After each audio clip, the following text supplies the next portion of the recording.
with coverage you can count on. This is the Erie News NOWCAST. Good morning. Happy Friday. Thanks for jumping on Facebook Live as we get you a mid-morning check of some of the stories we are following here at Erie News Now. Even after the CDC's announcement that fully vaccinated Americans now don't have to wear those face masks, at least in most settings, a number of Pennsylvania business owners say they still have lots of questions when it comes to exactly how these new mask rules apply in places like stores and restaurants across the Commonwealth. Even though Pennsylvania's health secretary says the state is adopting the new federal mask measures as well, business owners here in PA say they still need more specific guidance.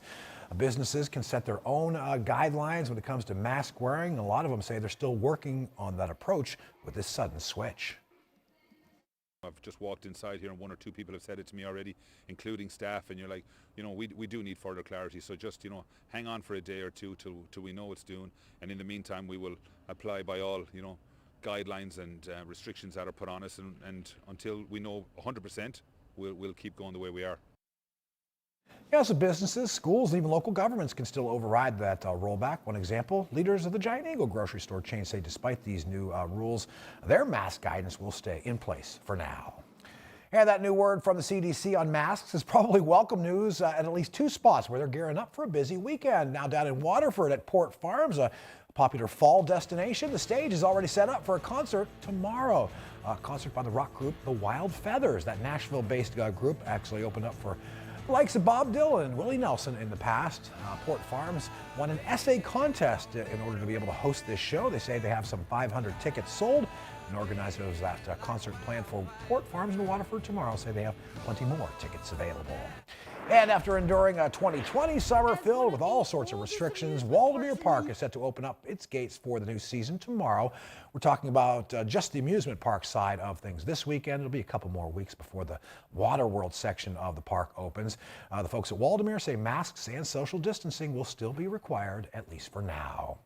Well, there's another chance coming up tomorrow for young children in our area to get the coronavirus vaccine. We have seen a number of local kids in that 12 to 15 age range get that shot this week. The Allegheny Health Network teaming up for a clinic down at General McLean High School on Thursday, one day after the CDC signed off on that Pfizer vaccine for kids ages 12 to 15. More than half of the 200 kids who showed up at GM were younger than 16. AHN set to host another one of these clinics tomorrow. That one will go from 8 a.m. to noon, happening right at St. Vincent Hospital in the city. Well, the effort to replace ousted Republican Congresswoman Liz Cheney of Wyoming really ramping up this morning. House Republicans held a candidate forum for members of Congress who want to become the next chairperson. That happened on Thursday. Republican sources say the election to replace Cheney will begin this morning. Of course, she was ousted from that number 3 leadership position within the Republican Party on Wednesday after her pretty long and public feud with former President Donald Trump over his sticking to unproven claims of a stolen election. New York Congresswoman Elise Stefanik, Texas Congressman Chip Roy said to be in the running to replace Cheney. Meantime, it looks like it could be a while before the overall impact of that Colonial Pipeline shutdown runs its full course. We have seen local gas prices jump up a bit. Some gas pumps get covered up with plastic bags. They're running out of gasoline. And down south, that's the case for a lot of gas stations, just no fuel. And this morning, we're learning how much the company actually paid out to those cyber attackers in ransom. It was nearly $5 million, according to a U.S. official familiar with the matter. Colonial Pipeline officials say that ransom was paid out in cryptocurrency last Friday. Earlier this week, the FBI had said a criminal group known as DarkSide, they were behind that cyber attack. Colonial Pipeline does supply close to half of the southeastern U.S.'s fuel. And again, we're still feeling those fuel supply concerns in spots this morning. State police this Friday looking for some help from the public as they try and nail down the identity of a suspect wanted in connection to the theft of some thefts from unlocked vehicles here at home. We do want you to take a look at this video clip. See if you recognize this guy. State troopers say it all started sometime Monday night into Tuesday morning. A series of vehicle break-ins in Concord and Union Township along with the borough of Spartansburg. They say the list of stolen stuff includes some shotguns, a laptop, tools, cash, and a lottery ticket. And the lottery ticket's what's key here because investigators say this is this guy cashing in that stolen lottery ticket. It was only worth $40. This cashing into that ticket happened at the Country Fair in Corey on Monday morning. So take a close look. Anybody with information on this man's identity being asked to call the State Police Barracks in Corey. Well, we certainly had some good news to report this Friday morning. Yeah, the new mask rules, opening things up down at Waldameer on that list, but it's really nothing compared to the good news that one Erie County lottery ticket buyer got this week. They're about $500,000 richer this Friday morning. State lottery officials say someone down in Girard bought a Cash 5 ticket matching all of those numbers for a prize of just over $545,000. That drawing happened on Wednesday.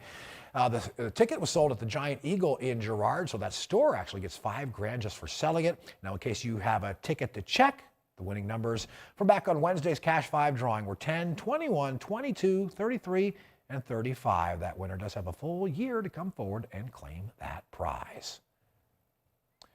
I don't know if that would top a sunshine-filled weekend for most folks, but I would think so. Yeah, and for me, it'd pay off a whole lot of bills. There you go. Yeah, for a lot of us. We're cashing in the sunshine. Yeah, we absolutely are. We're dealing with that blue sky out over the Bayfront, and we are expecting just a glorious weekend out there as we check out our Oliver's Cam. And how about we check out Presque Isle? Right now, it's empty, but boy, there's going to be a lot of folks heading out there over the next couple of days. Water World will give it 2 weeks. Obviously, still trying to warm things up, but you know, you gotta love this scene, even though there's no water going down the slides just yet. It's just wonderful knowing that we can get out to Waldameer over the next several weeks. Of course, it's just weekends up until Memorial Day, and then after that, we're getting into the unofficial start of the summer season. Right now, temperatures warming their way up, not too bad, middle and upper 50s. I know folks will probably try to take that lunch outside this afternoon. A little cool in the shade, but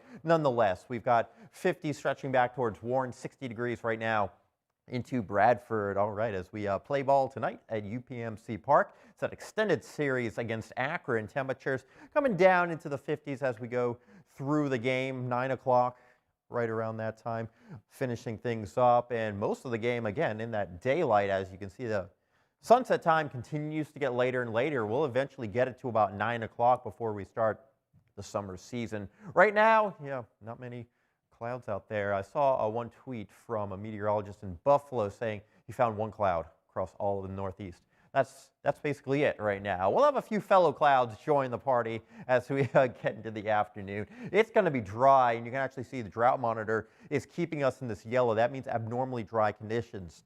We did well with the precipitation last weekend, even though it made for a yucky weekend. It helped to improve the drought situation, but could be getting worse here. That's really the only bad part about not getting enough rain. We know how dry it's been, unusually dry for this period. There are some of those afternoon clouds puffing up, but not expecting any sort of rain out there. We get into the night, early Saturday morning, nice and refreshing as you're starting off the day. I know folks may have the windows open, and you don't have to worry about running the heat too much. It may flip on at night as those low temperatures still remain cool, but definitely warmer overall. A little bit of added cloud cover for your Sunday, and we are expecting that possibility of a few showers by then. All right, your zone outlook for today, temperatures into the middle 60s out there. Good amount of sunshine. A few more clouds towards Corey and also back there into Crawford County. Middle 60s for you in Meadville, Linesville, as well as Springboro. And over into Warren County, we'll call it a partly cloudy sky this afternoon. Very nice overall as temperatures continue to work their way into the 60s. We're talking 70s and still a warming forecast as we look ahead to that 7-day in just a moment. Before we do that, though, I want to get you the story of a cat that has surely used up one of its 9 lives. Did that escaping a burning building. And it's a piece of video you got to take a look at. This cat actually jumped from a burning building 5 stories up. Yeah, it takes that long leap, and basically no problem for this kitty. Hits the ground, bounces a little bit, and then just kind of casually walks off uninjured. So, hey, if you see this black cat, it's definitely basking in some good luck this morning. Yeah, 8 lives left for sure. All right, new information this morning on a highly anticipated TV regathering. It's almost time for the Friends reunion. Yes, this is a short teaser for that special. Came out not too long ago. Features the entire cast, and it's really a teaser because it only shows the stars walking onto that studio lot with a version of that Friends theme song playing. The teaser also reads, "The one where they get back together." I guess that's what they're calling that episode. It's set to air on HBO Max. The air date for that Friends reunion special, May 27th.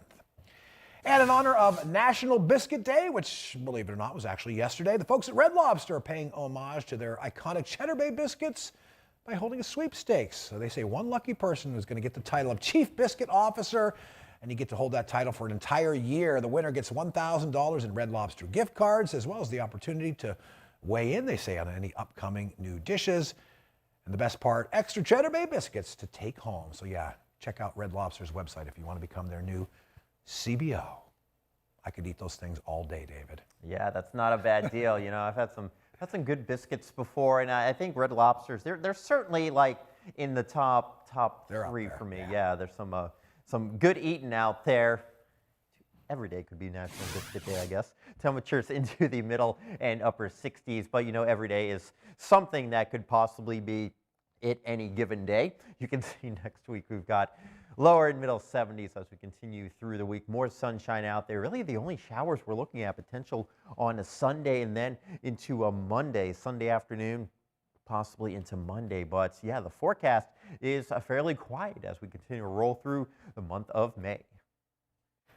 And of course, we've got 30 minutes of news coming your way at noon on WSEE with that great forecast David's provided. Get out there and enjoy the weekend. We'll see you back here at 5 a.m.